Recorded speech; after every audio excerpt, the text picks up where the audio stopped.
There's an old saying in fishing that says, if they won't bite live bait, then they won't bite anything at all. I'm here to dispute that claim because after a solid week of trying to complete the food chain challenge and coming up with butkus, I did something else and immediately saw incredible results. What was it? Well, stick around. We're going to talk all about it.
Welcome back to Lowbrow Fishing. And for about the past week or so, I've been trying to attempt the food chain challenge.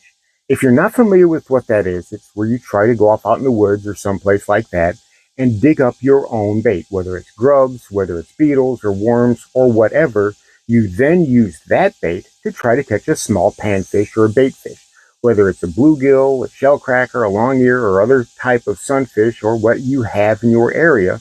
You then use that small panfish to try to catch a bigger fish, a bass, a striper, a hybrid, a bowfin, or whatever it is you have in your area. And that's how you go. You go from step to step to step until you get as big as you want to.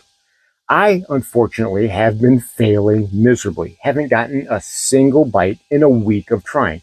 I take that back. I got one small bite on a red worm from a bluegill, and that was it. Haven't had anything else. And it's not like those fish weren't in the area. They were all over the place. You could go wading through the water and they were right there at your feet. They would be hiding under the boat whenever I put the boat in at the boat ramp. So it's not like they weren't in the area. You could see them looking at the bait as it's falling through the water underneath that bobber.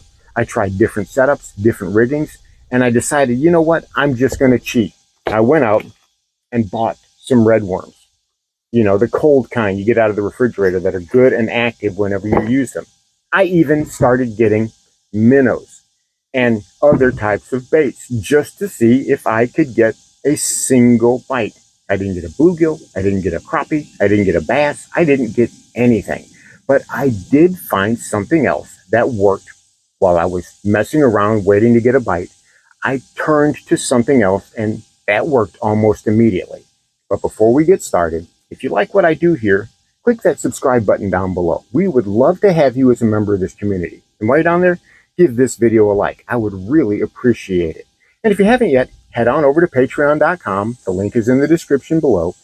Check out my Patreon page. It's a place where I can interact with members. I post videos that I don't post here, and we do polls and other types of things. Check it out. I really think you're going to like it. So, this is what I had going. One of the many rigs that I had going, right?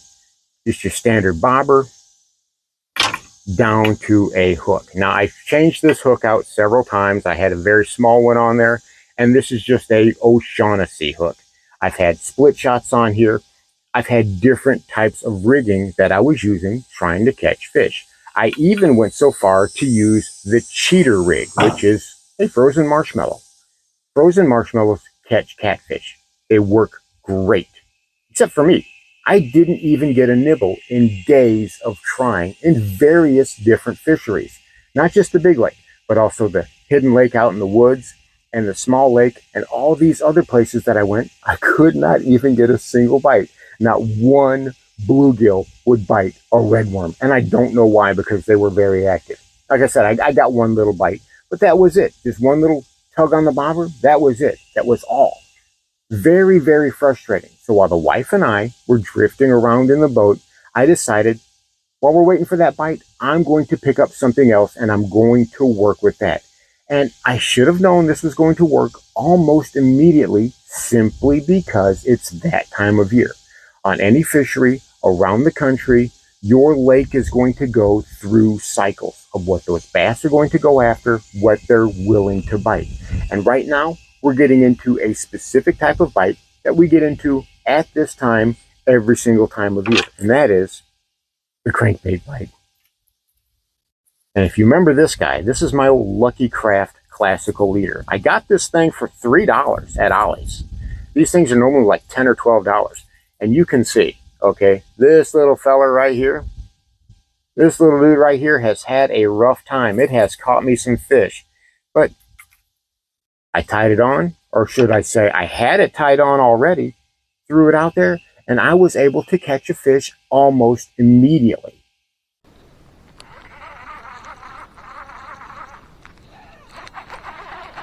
Big old chunk of grass. I'm thinking maybe we need to get some wind going for you.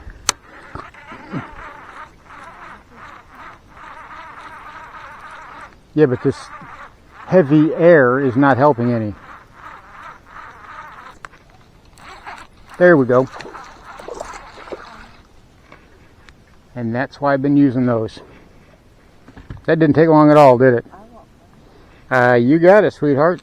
I'm going to put it on your red one for you.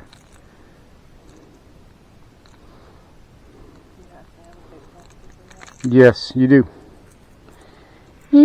What, half a pound, about half a pound, 3/4 of a pound on the classical leader, but it gets the skunk out of the boat.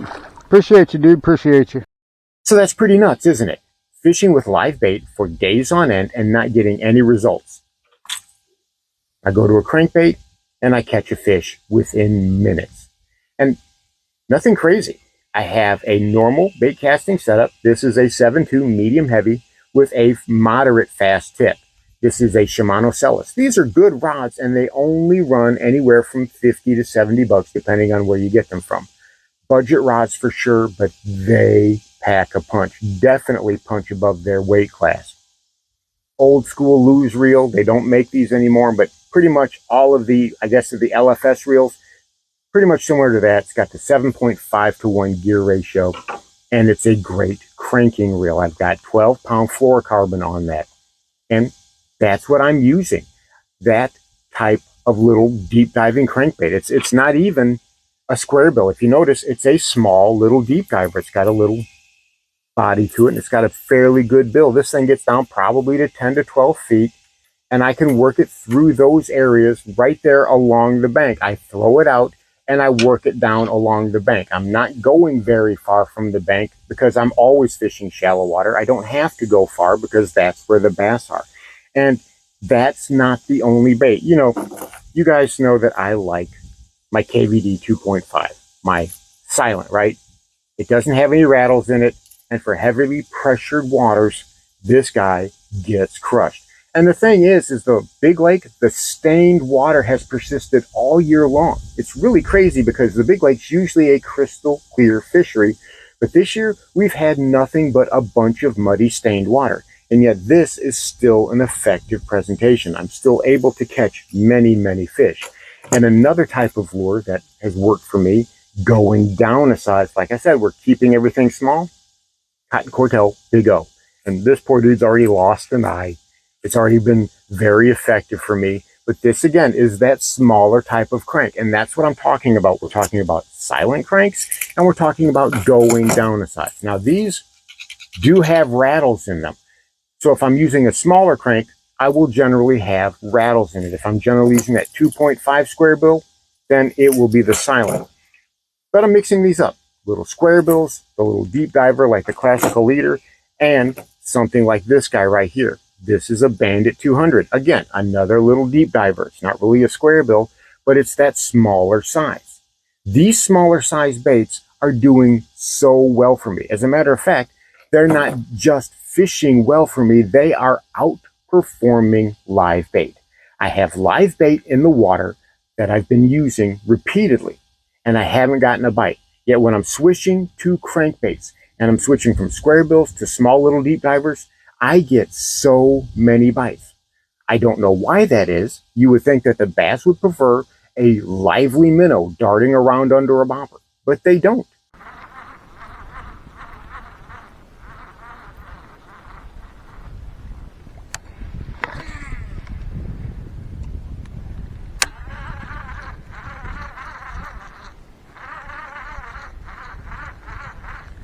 Ooh, there we go. I got him. Wow, that's a good one. That's not a bad fish, kids. That's a good fish. Stay down. Stay down. Come here, buddy. Come here. Ooh, that's a nice. No, you don't. Oh, that's a good fish. Come here. Twist toward me. There we go. Look at that classical leader coming through again. Look how dark that bass is. You have been caught before. Look at that. Huh. I guess you're never going to learn. You're my kind of fish. That fish right there is about 2 pounds. Really, really dark. Beautiful. Thank you pretty much there, buddy. Thank you much. Nice on the classical leader. Oop, and there he goes. All right, beautiful. Let's see if we can't do that again. It's those crankbaits that they are more interested in. So if you're really struggling, try something like that. Now, a Bandit 100 or something that doesn't go as deep, a Bomber Shallow A might be great if you are working from the bank, if you are working some very shallow water. And I'm not necessarily burning it, but I am working it pretty quick, and I am being very erratic with that presentation. Lots of starts, lots of stops. I can go a little slower, I can go a little bit faster, and it seems to work perfectly. Now, if I burn it like crazy, that doesn't seem to work as well. So I do back off of it just a little bit, and that's when the bites start to come in. Is that because I've got some stained water? I don't know. It's not as much of a visual presentation as it is getting their lateral lines activated where they hunt that bait down, and then when they see it, they can attack it. But if you haven't had a lot of bites, I'm telling you, around this time of year in my area, those little crankbaits really start to turn on. And I bet it could be a key to success in your area too. So give it a try. So there you have it. Simple crankbaits that are outperforming live bait when fished side to side. Am I going to stop doing the food chain challenge? Probably not. It's something that I really would like to complete. However, for now, I'm going to stick with those little cranks because that's what I'm getting the bites on. Thanks for watching Lowbrow Fishing. We'll catch you in the next one.